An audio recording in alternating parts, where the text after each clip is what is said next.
అంటే నేనేం చెప్పాలి, మీరే చెప్పాలి. నేను ఎలా చెప్తాను? ఐ మీన్ చాలా ప్రౌడ్గా ఫీల్ అవుతున్నాను. ఇంత ఒక పెద్ద సినిమాలో ఎంఎస్ రాజు గారు దర్శకత్వంలో తిరిగి దేవి తర్వాత నాకు ఒక పెద్ద ఆపర్చునిటీ ఇచ్చిన దానికి విజయ్ కృష్ణ మూవీస్ నరేష్ గారు చాలా చాలా థ్యాంక్స్.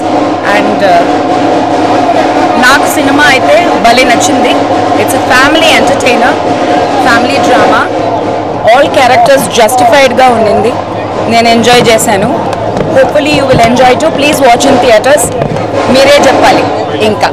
Thank you sir. ఎలా ఉంది sir cinema? Variety kind of story. అంటే జనరల్గా పర్సనల్ ఇష్యూస్ని మూవీ కింద కన్వర్ట్ చేసి ప్రజెంట్ చేయడం అనేది ఇట్స్ వన్ కైండ్ ఆఫ్ కొత్త ఎక్స్పెరిమెంట్ అనుకోవచ్చు. Thank you.